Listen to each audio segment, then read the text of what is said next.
చాలా ట్రై చేశా, నార్మల్గా ఉందామని, కానీ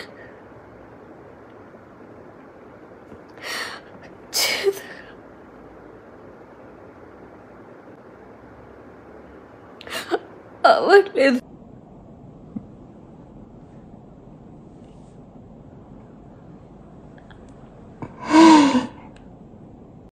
సబ్డ్యూట్ క్యాస్ట్ బజరంగ్ దళ ఇంకా ఏంటంటే ఉన్నాయా వర్షత్ మంచి అమ్మాయినని పెట్టకూడదా? దానికే పేరు లేదు, అదే ఒక పెద్ద ప్రాస్టిట్యూట్. మా ఊర్లో ఒక 2 నెలలు సినిమా షూటింగ్ చేసినారు. నన్ను పర్మిషన్ అడిగినారు. గాయత్రిది మా లెక్చరర్ ఇల్లు చూసినారు, మా సూర్యమణి ఇండ్లు వాడినారు. మంచిదన్నాన్ని పెట్టండి. ఆడవాళ్ళకి ఎంత జిగుత్సాకరంగా ఉందంటే మీరు పెట్టిన ఆ లేడీ చూసినారు కదా, ఉత్తబిత్తల రోజా పువ్వులు వేసుకుంది, ఫోటో పెట్టినారు కదా మా వాళ్ళు కూడా. అంటే మీ సబ్డ్యూట్ క్యాస్ట్ బజరంగ్ దళ ఇంకా ఏంటంటే ఉన్నాయా వర్షత్ మంచి అమ్మాయినని పెట్టకూడదా? దానికే పేరు లేదు, అదే ఒక పెద్ద ప్రాస్టిట్యూట్. మా ఊర్లో ఒక 2 నెలలు సినిమా షూటింగ్ చేసినారు. నన్ను పర్మిషన్ అడిగినారు. గాయత్రిది మా లెక్చరర్ ఇల్లు చూసినారు, మా సూర్యమణి ఇండ్లు వాడినారు. మంచిదన్నాన్ని పెట్టండి. ఆడవాళ్ళకి ఎంత జిగుత్సాకరంగా ఉందంటే మీరు పెట్టిన ఆ లేడీ చూసినారు కదా, ఉత్తబిత్తల రోజా పువ్వులు వేసుకుంది, ఫోటో పెట్టినారు కదా మా వాళ్ళు కూడా. అంటే అందరికీ నమస్తే. నిద్ర లేవగానే బోలెడని మిస్ కాల్స్ అనమాట. వాట్సాప్ ఓపెన్ చేయగానే సో ఆయన ఎవరో ఒక పెద్ద మనిషి, వయసు అయిపోయిన ఆయన నా గురించి చాలా పచ్చి పచ్చి బూతులు మాట్లాడుతూ కనిపించారు. ఆయన సంస్కారవంతమైనటువంటి భాషకి నా మనస్ఫూర్తిగా ధన్యవాదాలు. నా మీద కేసు కూడా ఫైల్ చేశారట, మరి నాకైతే తెలీదు.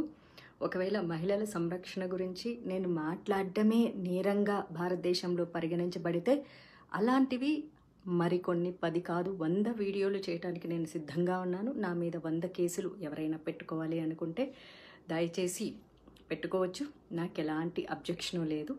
మహిళల మానం, మహిళల ప్రాణం మహిళలకే ఇంపార్టెంట్ కానప్పుడు నేను దాని మీద స్పందించడానికి పదే సిద్ధంగా ఉన్నాను. 1000 కేసులు పెట్టినా నేనైతే వెనక్కి తగ్గేదే లేదు అన్నట్లుగా ఉంటాను. ఆయన పెద్ద మనిషి మాట్లాడిన భాష చాలా చాలా గొప్పగా ఉంది. వాళ్ళ తాడిపత్రి మహిళలు పతివ్రతలు, పక్క ఊర్లో ఉన్న వాళ్ళందరూ పతితలు అని మాట్లాడిన ఆయన గొప్ప భాషకి, గొప్ప సంస్కారానికి, అలాగే తాడిపత్రిలో ఉండే ప్రతి పతివ్రతకి, వారిని సమర్థిస్తున్నటువంటి ప్రతి పురుషుడికి కూడా మనస్ఫూర్తిగా ధన్యవాదాలు. కాకపోతే ఆ ఊరి మహిళలకు కానీ ఆ ఊరి పురుషులకు కానీ పాపం వాళ్ళు ఏమీ అనలేదు నన్ను. ఈయన చెప్పారనమాట మా ఊరి మహిళలు అని చెప్పేసి. సో మరి నేను కూడా మహిళే కదా, నేనేమన్నా ఒక్క బూతు మాట మాట్లాడడం జరిగిందా? పోనీ ఆ పెద్ద మనిషి పేరైనా తీయడం జరిగిందా? అసలు ఆయన ఎవరో కూడా నాకు తెలియదు. ఇప్పుడు నేను తెల్లారి చూసే వరకు కూడా ఆడేదో జేసీ పార్క్ అన్నానా, జేసీ పార్క్ ఆయన కట్టించుకున్నదన్న సంగతి కూడా నాకేం తెలుసు. మరి ఏమీ తెలియకుండా ఎలా మాట్లాడతాం మా ఊరి చరిత్ర అని అంటున్నారు. తాడిపత్రే కాదు, ప్రతి ఊరికి ఓ గొప్ప చరిత్ర ఉంటుంది. తాడిపత్రి గొప్ప చరిత్ర అన్నది హిస్టరీకి సంబంధించింది అయితే, గాంజా, సిగరెట్టు, మందు, డ్రగ్స్ అన్నవి నేర చరిత్రలకు సంబంధించినవి. కాబట్టి నేరానికి ఊరి యొక్క చరిత్రలకు సంబంధం ఉండదు. అలాగే తాడిపత్రి నుంచి ఎంతమంది ఇన్ఫ్లుయెన్సర్స్ ఇన్స్టాగ్రామ్లో ఉన్నారు. Instagram influencers are nothing but cinema actors. వాళ్ళు కూడా, వాళ్ళకి ఎంత క్రేజ్ ఉందో వీళ్ళకి కూడా అంతే క్రేజ్ ఉంది ఇప్పుడు సమాజంలో. మరి తెర మీద కనిపించే వాళ్ళందరూ ప్రాస్టిట్యూట్లు అని ఆయన అన్నారు. కాబట్టి దయచేసి తాడిపత్రి నుంచి ఎవరెవరైతే తెర మీద కనిపిస్తున్నారో, భవిష్యత్తులో సినిమా రంగంలోకి రావాలనుకుంటున్నారో, అమ్మ దయచేసి మీ అందరికీ రిక్వెస్ట్ చేస్తున్నాను, ఎవరు రావద్దు. సినిమా ఇండస్ట్రీలో కేవలం ప్రాస్టిట్యూట్లు మాత్రమే ఉంటారు. మీ జేసీ ప్రభాకర్ రెడ్డి గారు చెప్పినట్లు తెర మీద కనిపించే మహిళలందరూ క్యారెక్టర్లెస్గా ఉంటారు, చాలా చాలా తప్పుగా ఉంటారు, గబ్బు గలీజ్ పనులు చేస్తుంటారు. కాబట్టి తాడిపత్రిలో ఉన్న వాళ్ళ మహిళలందరూ కూడా పతివ్రతలు. కాబట్టి దయచేసి ఎవ్వరూ కూడా తెర మీద కనిపించొద్దు. మీ అందాలు కానీ, మీ యొక్క ఆలోచనలు కానీ, మీ యొక్క రూపాన్ని కానీ కేవలం పెళ్లి వరకు మీ అమ్మా నాన్నలతో ఉంచి పెళ్లి తర్వాత మీ భర్తకి సమర్పించవలసిందిగా మనస్ఫూర్తిగా కోరుకుంటున్నాను. కానీ తాడిపత్రిలో ఉండే మహిళలకు స్వేచ్ఛ కావాలి, డీజే కొట్టుకోవాలి, 1 o'clock వరకు డాన్సులు చేయాలి, స్వతంత్రం కావాలి, అన్నీ కావాలి, ఏదైనా సరే ఆ ఊర్లోనే జరగాలి. కాబట్టి ఆ ఊరి వరకే ఉంచుకోండి. దయచేసి ఎవరెవరైతే భవిష్యత్తులో తాడిపత్రి నుంచి సినిమా ఇండస్ట్రీలోకి రావాలనుకుంటున్నారో, ఐఎమ్ రిపీటింగ్, భవిష్యత్తులో ఎవరెవరైతే అమ్మాయిల సినిమా రంగంలోకి రావాలనుకుంటున్నారో, ఇన్స్టాగ్రామ్ ఇన్ఫ్లుయెన్సర్గా ఉండాలి అనుకుంటున్నారో, లేకపోతే సీరియల్ యాక్టర్లు అవ్వాలనుకుంటున్నారో, మోడలింగ్ అవ్వాలనుకుంటున్నారో, దయచేసి రావద్దమ్మా. సినిమా ఇండస్ట్రీలో ఉండేవాళ్ళు ప్రాస్టిట్యూట్స్. కాబట్టి తెర మీద కనిపించేటటువంటి అంశాన్ని మీరు వెనక్కి తీసుకొని తాడిపత్రిలో పవిత్రంగా బతకాలని చెప్పేసి తాడిపత్రి మహిళలకి, వారి యొక్క అన్నదమ్ములకి, తల్లిదండ్రులకి, భర్తలకి, బాయ్ ఫ్రెండ్స్కి అందరికీ నా మనవి. జేసీ గారి మాట వినండి. తెర మీదకి ఎవ్వరూ మహిళలు కనిపించవద్దు. మీరు ఏ పార్టీలు చేసుకున్నా, ఏ డీజేలు కొట్టుకున్నా, ఏ అర్ధరాత్రి వరకు ఎగిరినా, ఏ స్వతంత్రాన్నైనా సరే తాడిపత్రిలో మాత్రమే చేసుకోండి. మీరు ఎప్పటికీ పతివ్రతల్లాగా ఉండాలని. బయట ఊర్లలో ఉండేవాళ్ళు ఎవరు పతివ్రతలు కాదు, పతితలు అని చెప్పేసి, అందులోనూ సినిమా ఇండస్ట్రీలో ఉండేవాళ్ళు ప్రాస్టిట్యూట్లు. కాబట్టి నేను సినిమా ఇండస్ట్రీలో ఉన్నానే, ఆయన అలాంటి పదజాలాన్ని ఉపయోగించారు.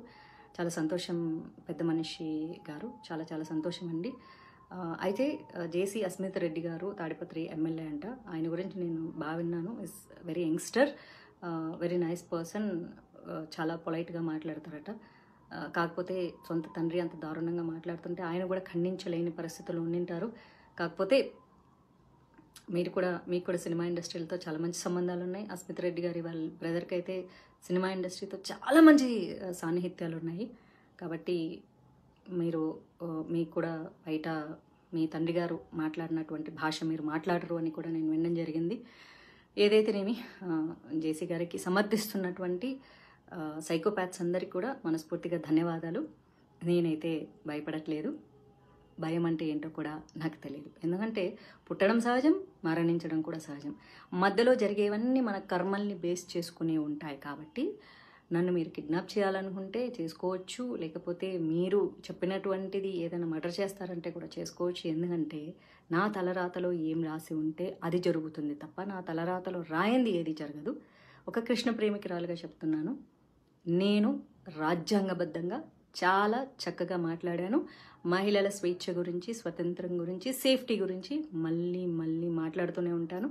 జేసీ ప్రభాకర్ రెడ్డి గారు అయితే చాలా చక్కగా మహిళలకు స్వేచ్ఛ కావాలి, స్వతంత్రం కావాలి, మహిళలు ఇంట్లో కూర్చోకూడదు అని చెప్పి ఒక మహిళనైనా నన్ను అమ్మ నా బూతులు తిట్టడం జరిగింది.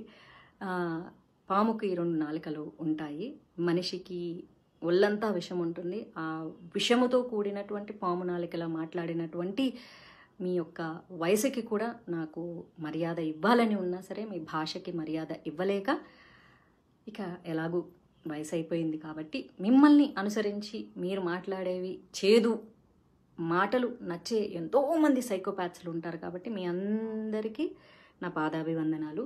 మీ యొక్క గొప్ప సంస్కారానికి నేనైతే తలదించేది లేదు. Madhavilatha Pasupuleti, karma will be back. I stay with good karma. You are going in a wrong way. కాబట్టి మీ కర్మలకు మీరే బాధ్యులు తప్ప నేను కాదు. ఒకవేళ భగవంతుడు నాకు ఆ కష్టాలు మీ వల్లే రాసి పెట్టి ఉంటే అది కూడా నా కర్మలో భాగం అనుకుంటాను తప్ప నేను తప్పు చేశానని ఒప్పుకోను. రాజ్యాంగబద్ధంగా చాలా సక్రమంగా మాట్లాడాను. మీరు రాజ్యాంగాన్ని తప్పి నీతి తక్కువ మాటలు మాట్లాడారు. కాబట్టి మీ యొక్క కుసంస్కారానికి ఈ వయసులో మీరు సిగ్గుపడాలి. మీ భార్య కానీ, మీ ఇంట్లో ఆడవాళ్ళు కానీ, మీ కోడల్లో, కూతుర్లో మరి మీ యొక్క భాషని వారు సమర్థిస్తున్నందుకు ఆ మహిళా మహారాణులకు పాదాభివందనాలు. కాకపోతే మిమ్మల్ని ఏమీ అనలేక వాళ్ళు మౌనంగా రోధిస్తున్నందుకు వాళ్ళ రోదనకు నా సంతాపం.